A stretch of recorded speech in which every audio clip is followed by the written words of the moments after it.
के क्लास में हम लोग पढ़ेंगे कॉज ऑफ बेंडिंग ऑफ रे of light on changing the optical medium.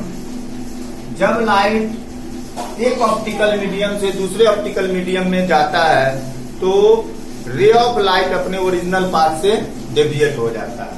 हम लोग जैसा पढ़े थे कि रे ऑफ लाइट रेयरर से जब डेंसर में जाता है टुवर्ड्स दी नॉर्मल मुड़ता है, डेंसर से रेयरर में जाता है अवे फ्रॉम दी नॉर्मल मुड़ता है। अगर लाइट रिफ्रैक्टिंग सरफेस पे परपेंडिकुलर हो तो बेंड नहीं करता है, उसका कारण जानेंगे। ठीक है, पहला केस लिए when ray of light travels rarer medium to denser medium.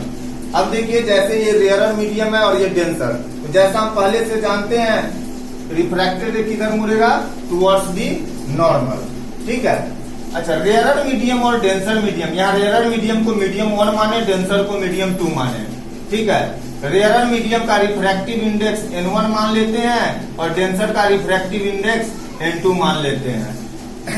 आप कोई भी दो मीडियम में कंपेयर कीजिए और रिफ्रैक्टिव इंडेक्स फाइंड कीजिएगा तो डेंसर मीडियम का रिफ्रैक्टिव इंडेक्स रेयरर से ज्यादा आएगा।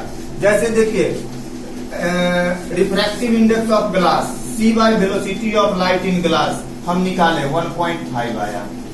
रिफ्रैक्टिव इंडेक्स ऑफ वाटर निकाले 1.33 आया। ठीक है, अब ग्लास और वाटर में ग्लास डेंसर है, वाटर रेयरर है, तो देखिए डेंसर का रिफ्रैक्टिव इंडेक्स अधिक है और रेयरर का रिफ्रैक्टिव इंडेक्स कम है।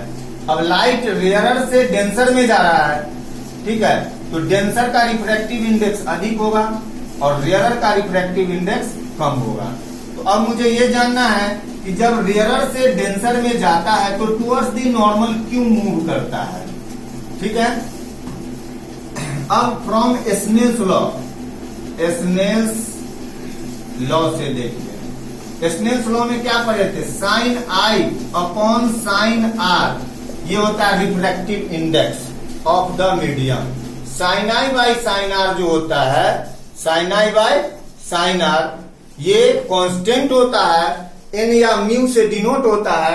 एन क्या होता है, रिफ्रैक्टिव इंडेक्स। किसका रिफ्रैक्टिव इंडेक्स, जिसमें रिफ्रैक्टेड रे हो। तो रिफ्रैक्टेड रे किसमें है, मीडियम 2 में, और किसके रेस्पेक्ट में होता है, जिसमें इंसिडेंट रे हो। तो यहाँ मीडियम 1 से मीडियम 2 में लाइट आ रहा है, तो sine I by sine r का value refractive index of medium 2 with respect to 1 होगा स्नेल्स लॉ से। ठीक है, हम जस्ट प्रीवियस पढ़ा चुके हैं कि refractive index of 2 with respect to 1 is equal to absolute refractive index of 2 by absolute refractive index of 1। This is equation 2। Clear.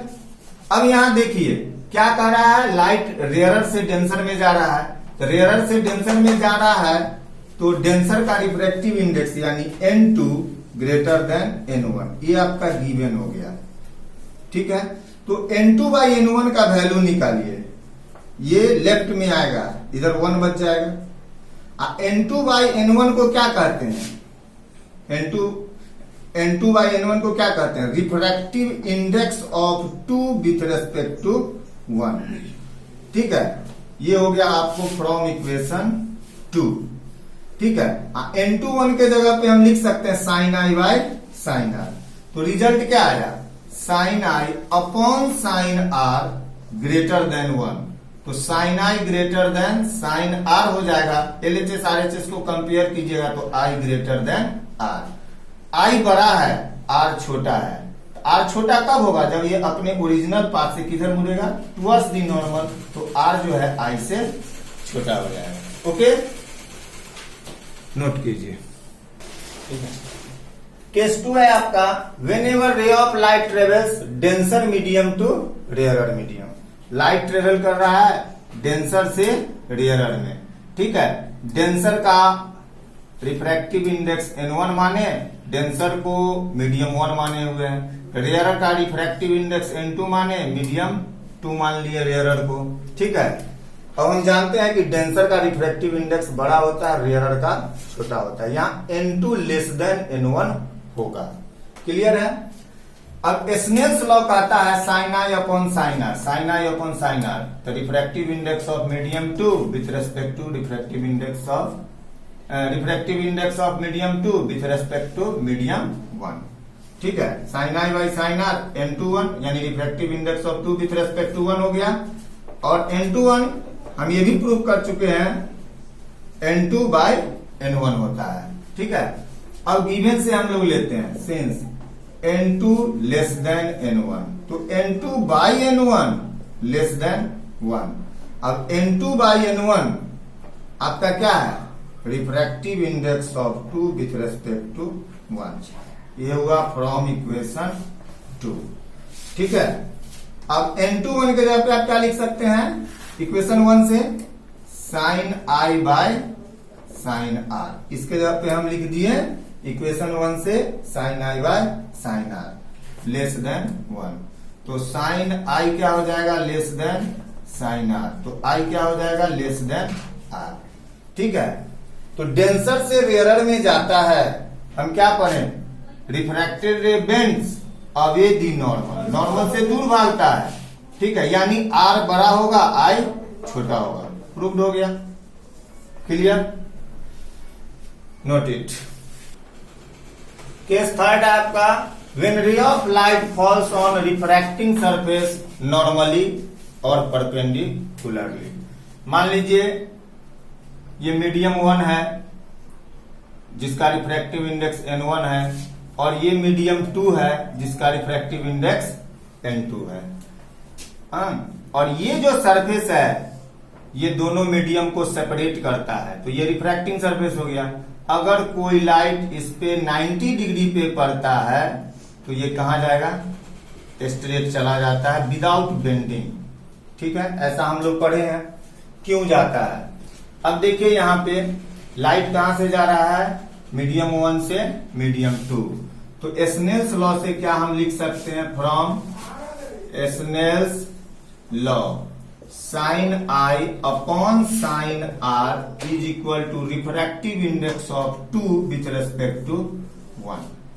ठीक है, अच्छा, refractive index of 2 with respect to 1 हम लोग ये भी पढ़े हैं, absolute refractive index of 2 by absolute refractive index of 1। 1 और 2 में हम लोग क्या देख रहे हैं, फ्रॉम 1 एंड 2 RHS सेम है, तो LHS सेम होगा, यानी sine I upon sine R क्या होगा, n2 bye n1। By cross कर दीजिए, आप बाई क्रॉस मल्टीप्लीकेशन कीजिएगा। ठीक है, तो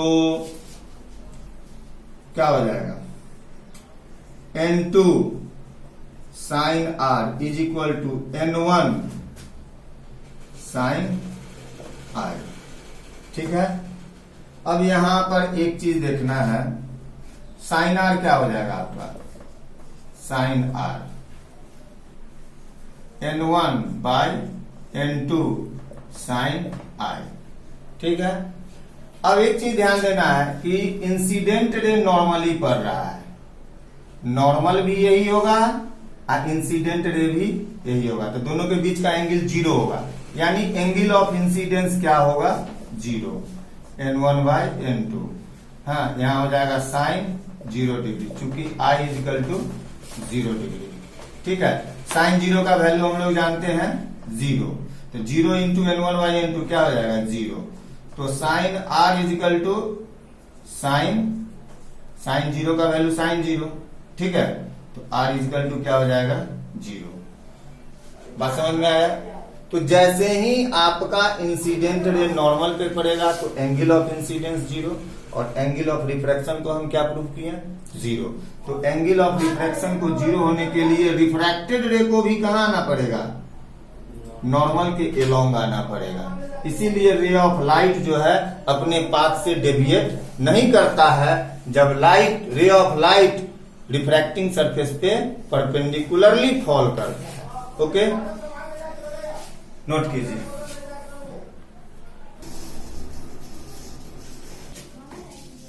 केस 4 है, when ray of light travels from one medium to another medium having same optical density। ठीक है, जैसे ये रिफ्रैक्टिंग सरफेस है, ये रिफ्रैक्टिंग सरफेस है, ये दो मीडिया को अलग करता है, ये हो गया मीडियम 1, ये हो गया मीडियम 2, लेकिन दोनों का ऑप्टिकल डेंसिटी सेम है। ऑप्टिकल डेंसिटी सेम है, इसका क्या मीनिंग हुआ कि दोनों का रिफ्रैक्टिव इंडेक्स क्या होगा, सेम होगा।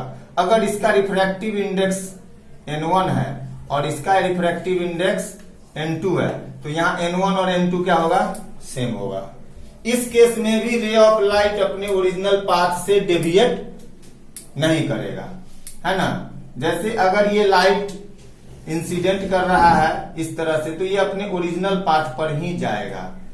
क्यों जाएगा, तो यहां देखिए स्नेल्स लॉ से हम लोग पढ़े sine I upon sine R refractive index of 2 with refractive index of 1, refractive index of 2 with respect to refractive index of 1। Snell's law से यही ना पढ़े।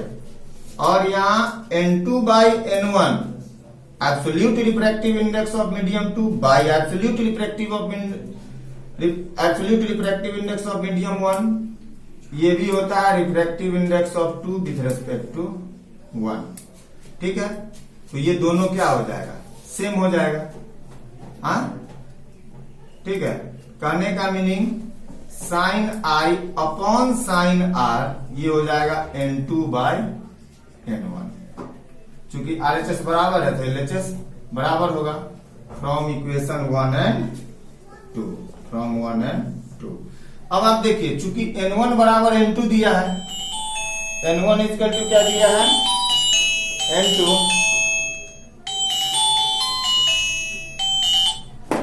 ठीक है, N1 इक्वल टू क्या दिया है, N2। ठीक, since N1 equal to N2 that imply N2 by N1 क्या हो जाएगा, N2 बाई N1 क्या हो जाएगा, 1 हो जाएगा ना। ठीक है, तो sine I upon sine R is equal to 1 क्या है, क्योंकि N2 बराबर N1 है, दोनों इक्वल है। जब दोनों इक्वल होगा तो N2 बाई N1 का वैल्यू क्या हो जाएगा, 1 हो जाएगा। क्लियर, ये समझ में आया।